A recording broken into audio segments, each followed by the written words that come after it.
All right. Welcome to another edition of Not Your Father's Data Center. I am Raymond Hawkins, Chief Revenue Officer with Compass here in Dallas, Texas. Today, we are joined by the newly crowned Chief Information Officer, already Chief Strategy Officer at ETAP, a Schneider Company, Phanney Brevard. Phanney, thank you for joining us. Tell us about the new title.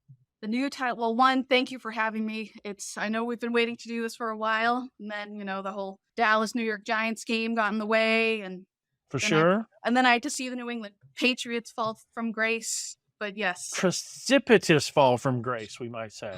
it hurt. Yeah. It hurts. Let's spend a few minutes on how great Bill's press conference. I'm getting ready for Kansas City. What's your future? I'm getting ready for Kansas City.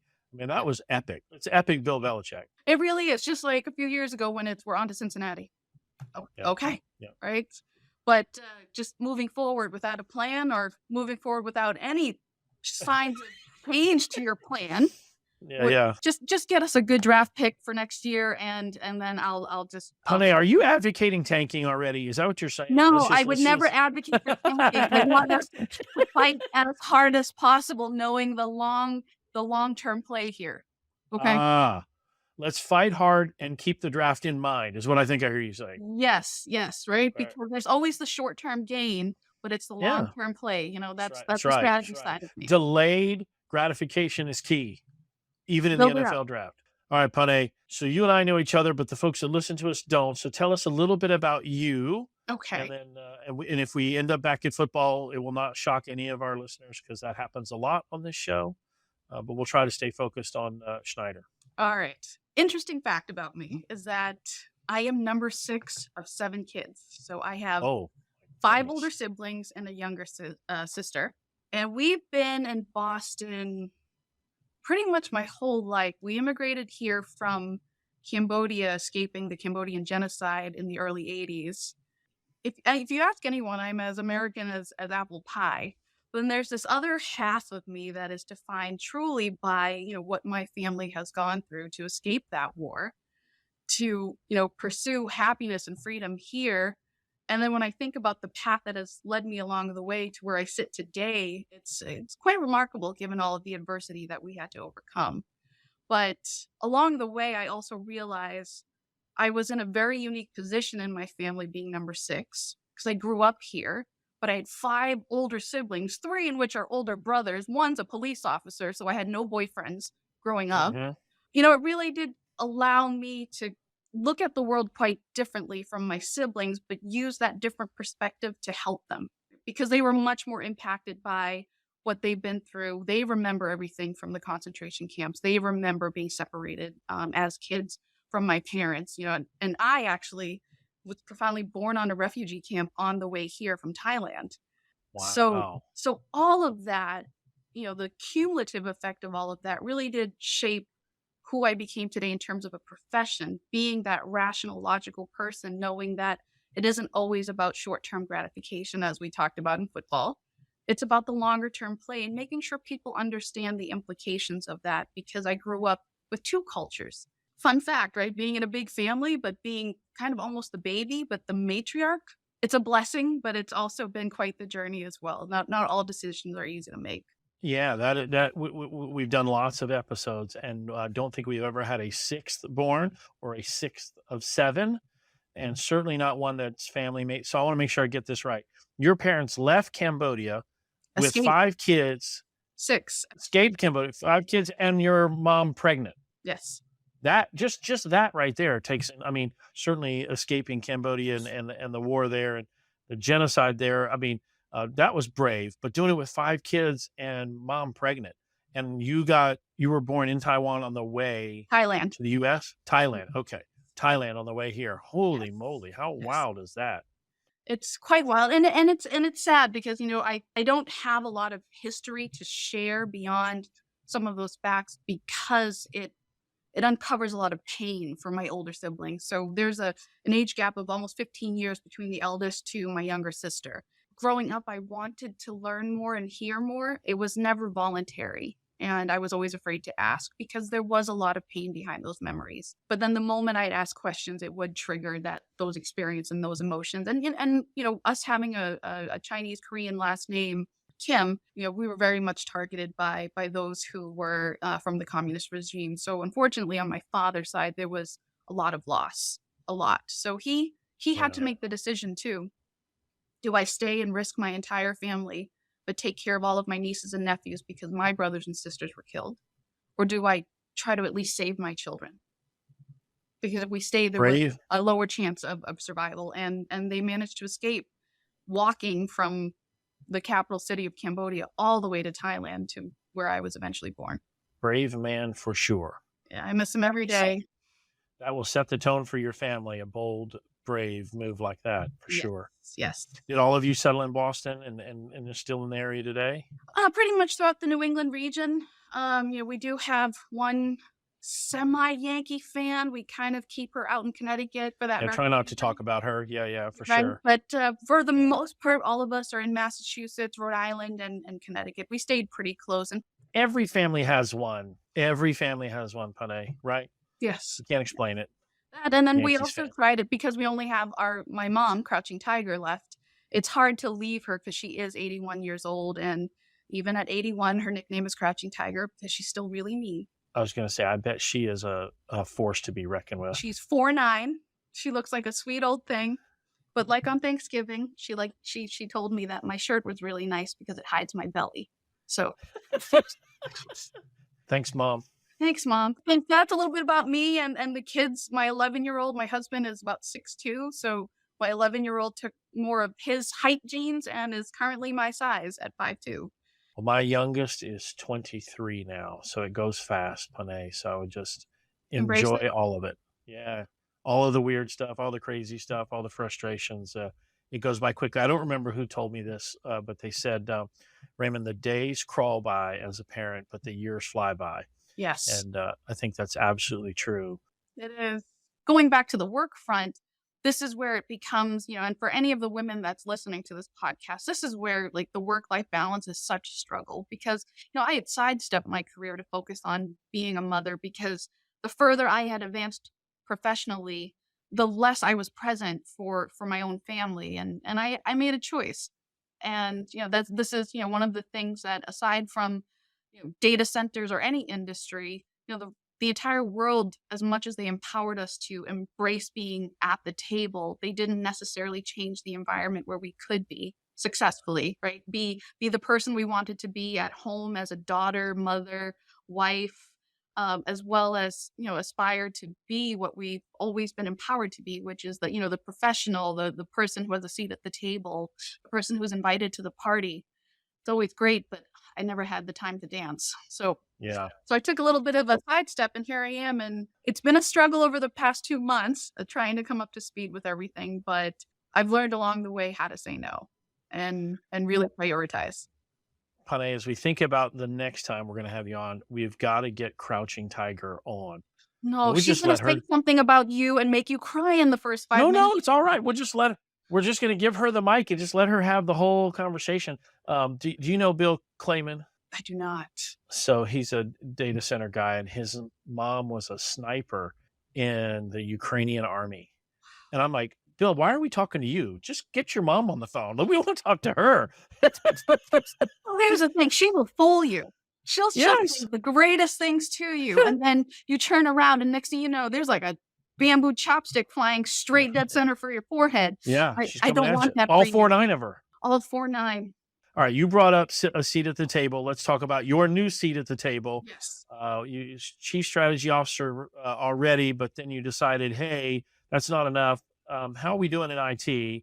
And decided to be chief information officer as well. So talk about that. Talk about how that came up. Talk about what you're doing. For those who don't know, at ETAP, a subsidiary of Schneider. Talk about what you're doing in both roles. Sure. So just to clarify, I did not aggressively pursue having two jobs. Mm-hmm. So, okay, sir, as chief strategy officer at ETAP. So ETAP is a hardware agnostic software company. We were acquired by Schneider about 3 years ago, and it's really focused on a lot of your electrical systems, your power systems. How do you design, simulate it, regardless of the industry that you're in? How do you operate it, keeping in mind some of your energy targets, energy monitoring, all the way down to your maintenance cycle. As you make changes, how does it impact your energy and what does it do in terms of overall consumption? Are you fully optimized? A slew of things, but the best part is it is hardware agnostic. And I had spent some time as head of strategy and planning for what is now called Aviva, very similar hardware agnostic software platform, but very much focused on the process side of things, not electricity, but process optimization, design, control, simulation. So that's the company. And when I looked at the business, which like most large organizations, you go through acquisitions, and there were a multitude of organizations that really needed to be unified. So as I looked at operational excellence, I asked the question, like, how are we going to digitally enable this and ensure that we are not digitizing processes that may not work in an optimal fashion with this new unified group? So what are we doing there? How do we ensure that we enable the business through IT, workflow automation, all of the fun things when you hear about digital transformation, so that we achieve the business outcomes that I am looking at from the strategy standpoint? And then it was, congratulations, this is now yours. Thank you for bringing this up, and we've got good news for you. Yeah, I was like, oh, okay, that's a great challenge. Meanwhile, I was sweating. I'm pretty sure my armpits were stinging. I was like, okay, now I have like two roles, but you know what? It actually makes sense when you can align IT along with your business and ensure that both are headed in at least the same direction. It may not be in lockstep, but as long as you're at least marching towards that same order and you know what your end game is, it just makes for a much more synchronized, more orchestrated, more well-aligned business. The change is fairly recent, right? Yes. Yes. It was announced November 11th, I believe. So just a couple weeks ago. So I've been drinking from a fire hose lately. So the work-life balance hasn't quite been there. Right now is the time to just be a sponge and at the same time try to operate and execute. All right, so Phanney, help us a little bit. So you gave the really good elevator pitch of what ETAP does. Can you take us one step further? And I liked you said hardware agnostic because you guys were not part of Schneider before, so you were attached to all sorts of power systems. Yes, so I'm guessing that's I was gonna say that's the why behind the hardware agnostic, right? You'll hook up to anybody's gear.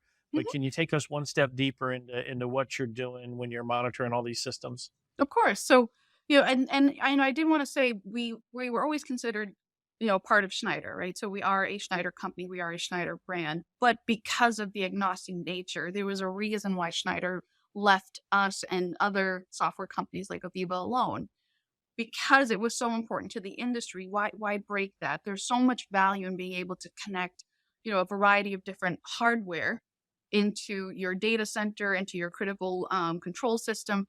If you look at it just like your car, there is no one vendor who's doing things end to end. You may have the option to do that, right? But at the same time, it was truly important to maintain that integrity of being hardware agnostic. Now, in this particular case, for data centers specifically, on the design and simulation side, depending on how you engineer and also what your preferences are for what the design should be, each type of hardware, whether it's switchgear, whether it's a UPS, all of that, the PDUs, as they start to get connected, as you're designing for that, you want to simulate how they're going to operate, right? Whether it's, in a steady state fashion, or if you're making dynamic changes, you want to be able to have a digital twin of that so you can determine the impact. Look at your power consumption. Is it within the grid code compliance that's in your particular region or country or municipality? So it takes into account all of these different scenarios, right? And it's and they have a library of like over 140 different models to consider, but it'll take all of those scenarios and try to adjust them real time for you, depending on the software that you acquire from the portfolio, to determine is this how you want to operate? Is this within the parameters that you set? And then once you're live and running, now you're in the operate stage. There's a whole other set of capabilities where it'll help you look at, are you consuming energy as you designed it and based off of the scenarios that you originally built? And if not, why? So there's all sorts of analytical capabilities, arc flash studies, a number of things related to your electrical network, and even network optimization to help you meet the targets that you set for your particular operation. And then along the way, things happen, right? Switchgear goes, the UPS has to be changed out, your cooling system, that whole system is just replaced. how do you ensure that all of that information is managed and captured somewhere? So within the libraries as well as the digital twin, you effectively have a constant real-time image of your electrical system so that if you do send a field service engineer and they are now more aware of what the system actually is versus assuming it was what was designed 10 years ago, it keeps them safe too. Right? So there's a strong degree of safety when you think about having that digital version, that digital mirror image of your electrical system, not just for, yes, it's important to be sustainable and it is important to ensure that you are fully optimized, but it's also the number one priority to keep your people safe, right? Yeah, And for you can't sure. be safe if you don't know what's in your system. And having some sort of electrical digital twin would at least enable that. Yeah, where you can look and see what it is on a screen instead of when you're standing in a power center, for Right. And then an example. Yeah. right, and then just like a Google Map, you go and if you make a change, there's this capability called NetPM, you go and make a change on your digital twin because you're like, all right, I switched out this particular piece or this component or this PDU, and anybody who has access to the same app, it becomes that centralized platform for everybody to have the same version of the truth. So there's no surprises, which to me, that's quite powerful. Especially, I get spooked by electricity. Switching a light bulb's one thing, dealing with power at that level, given the size of data centers today, Yeah. definitely critical. Keep your people safe, be sustainable, and, optimize your operations. Safety way up on the list. If we were smart, at the production of Not Your Father's Data Center, we'd work in Google Maps and Waze and things like that in show commercials. We're just not that sharp yet. We're gonna have to think about how to do that, Pane. And this next segment brought to you by Waze. We'll get there. All in time. All right. So we're certainly talking about the operational mode of the business. I'm going to sound like the dumb sales guy that I am. When I hear you describe what ETAP does from a design perspective on the front end, it sounds almost like, smart people laugh at me when I say this, it sounds almost like CFD modeling for thermodynamics that goes on in the data center, right? We try to model what happens if you change this, if you increase the CFM, if you increase the set point, if you lower this, right? We try to model what we Yes. believe will happen. That sounds to me like what you're doing, but on the electrical side. And I know I'm on the front end, I'm not in operational mode, but is that directionally right what you're describing? Very much so. It's very much that. How do you take all of these different variables and, all of these potential scenarios while also being compliant and determine what does my operation look like, right? Before you actually get to the build stage, right? So it's Right. always good to know even based off of your constraints, you have all of these different variables and constants that you enter into the system to determine how am I fully optimized? Can I load shed somewhere? Can I increase somewhere else? It's all about designing first and then simulating what that design could be in operate mode before you actually build. Because once you start building, and Compass being a powerhouse when it comes to data center builds, once it's going, it's going. And then once you start getting those change orders, and that's when things start to, your speed to deployment is now impacted. Um, you know, you've got changes not just for that one piece, but the impact of supply chain and the impact of really your entire ecosystem related to your build. So designing first, engineering first, then simulating that design is so crucial. And to be able to do that on the electrical side, because energy, we think about how much power data centers are consuming. Yes, we consume a lot, and everybody likes to harp on like, all these data centers are taking up all of our energy. We don't take up all that much, right? We do take a lot, but how do we do that in a more, I would say, responsible manner, knowing that we too need to play a role in our sustainability and decarbonization? Yeah. Pane, you bring up that there is a knock on our industry of, hey, you guys consume a lot of power. And the reality is, in certain locations, we do, Woo, right? yeah. Where the big buildings are, we're taking up a lot of power. But I always enjoy asking folks, hey, if you'll just tell me what you want to stop doing on here, we'll stop Mhm. supporting it. If you want to quit ordering Uber Eats, just let me know. If you want to quit getting your plane tickets booked on here, just let me know. At the end of the day, and not to be cheeky in it, but at the end of the day, we're really the infrastructure setting the stage for the digital transformation that continues to go on in so many parts of our world. So Right. yes, the data center industry is where the bill lands, but it's really the support of all the things that folks get to do on these smart devices everywhere. Exactly. We're just the aggregation point. Right. And this is where education and evangelization of what does a data center enable the everyday person to do. That's where I think there's also an opportunity just for the industry alone. There's a lot of buzzwords. I was waiting for the term paradigm shift to come back and emerge, right? But now it's AI, it's generative AI, it's digital twins. But ultimately, to the everyday person, they're not making that connection. So I think it's a great opportunity to say, yes, you see data centers, and yes, you may think that we're consuming all of your energy, but the benefit is in your hand. Yeah. Right? You're And holding it. you're holding it. It's in your pocket. You It's in your back literally pocket. have a digital twin of the entire world on this thing. And more importantly, it has third-party data and insights. You can now, so similar for the electrical system, I can now look at the digital twin version. Like, so in maps, the map is one thing.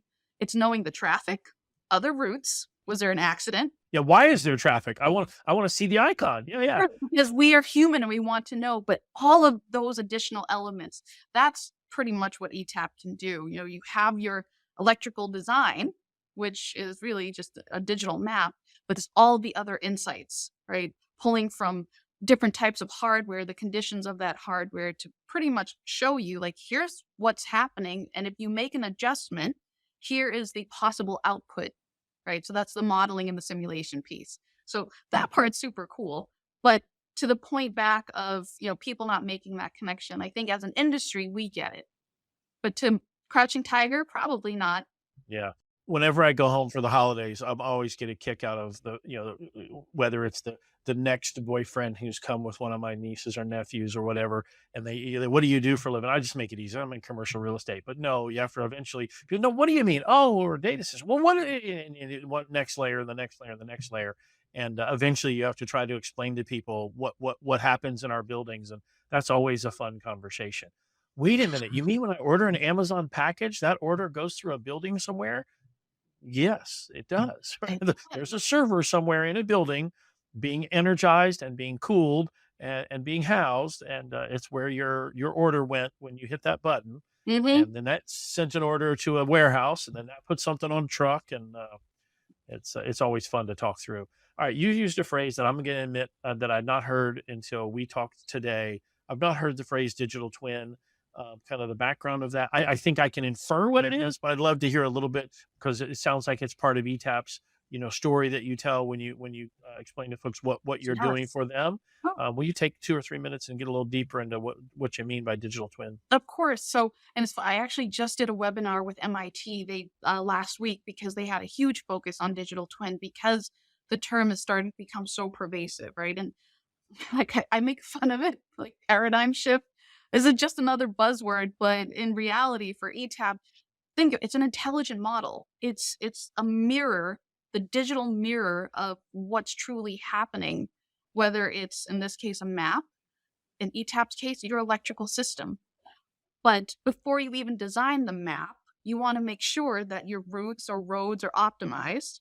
And in the same way of an electrical system, that it's fully designed to not only meet your performance targets, but also helps you achieve other targets you may have in mind for sustainability or the constraints that you have. Because, like I said, not every country is so willing to give you all the power you need to operate your data center. So how do we get the most out of the energy that we're allowed to take, still being compliant, ensure that we're still operating safely before we actually start building?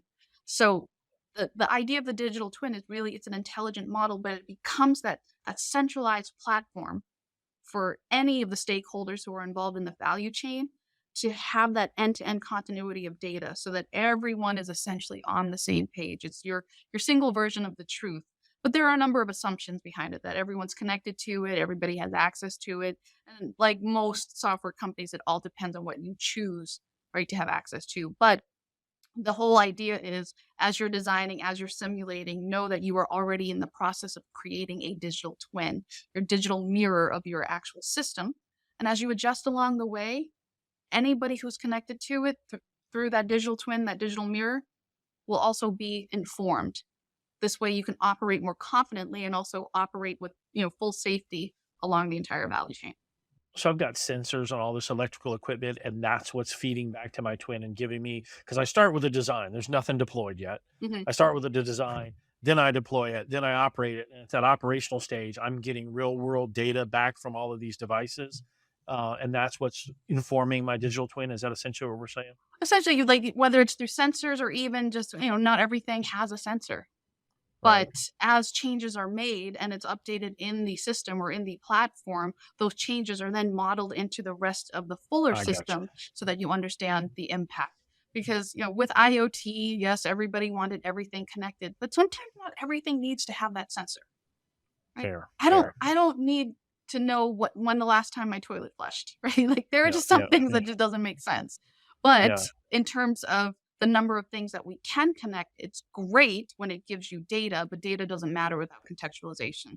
And this is where domain expertise becomes crucial with software. And because ETAP, we are the de facto for energy or electrical systems, or at least the design, the simulation, the modeling within all of the US nuclear power plants. Like we are the trusted software provider for them, for the entire industry. So that goes to show we have the expertise there. So when we consider those scenarios where certain types of components may not have a sensor, we know enough about electricity. And I mean, we have PhDs all over the world pretty much designing the software or contributing to the design of the software that help us with, I would say, the intelligent models that come out. It's pretty cool in the sense that you can have that single version of the truth, and it's even cooler that you can now have it on your phone. Like, Yeah.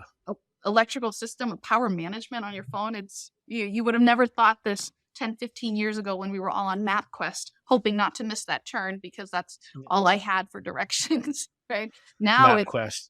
We are dating ourselves. Yes, Phanney. we are. So your kids are a little younger than mine, but I will tell you a funny story. So my children, as they began to lobby for getting cell phones, which yours are probably really, your 11-year-olds probably already asked. Just for watch. Yeah. Okay. There you go. Yeah. And so my children, of course, asked me as they got to be in the tween years, 10, 11, 12, well, Dad, at what age did you get a cell phone? And I told them I got it when I was 22. And they were like, 22? What were your parents doing? And I'm like, guys, there were no cell phones before I was 22. They just couldn't comprehend it. They're like, what? Dad? And then when I told them my cell phone came with a shoulder strap and it weighed 6 pounds, they're like, Dad, you're just making things up. Like, no, let me Google this for you, child. That's exactly right. That's just like when Ellie asked me, she said, Mommy, were you alive when there were these things called phone books? Were you alive? Thanks, honey. I felt 100 that day. Yeah. So I make my kids watch old movies, especially when they were younger. And I remember when my son, we were watching, I don't remember what the movie was. And he asked me, he said, Daddy, what is that curly thing coming out of the bottom of the phone? Oh. And I said, honey, what? He goes, Dad, look, there's something stuck to the bottom of his phone. Dad, what is that? He'd never seen a phone in his life that had a cord. He just didn't know what. I said, well, honey, that was the cord. He's like, Dad, why did it have a cord? Okay. You know how like they hit you with such basic fundamental questions. Yeah. The technology we had back then, and you just get so stumped. Phanney, we thought we were killing it when we had the cord that was long enough that we could take the phone into our room. You were something. Go around. Which you could get up and walk around when the cord was long enough and you could close the door so your parents couldn't hear. Yeah. That was something. Yeah. Till they could pick up the phone from the other room and listen. Listen in. Yeah. That never happened ever. It's just crazy how far we've come. And I know I throw out MapQuest just because when, in that webinar, I did talk about really the analogy of mobility and how so much is now within the palm of our hands to an electrical system, right? Just to be able to articulate it in a way that was just simplified, right?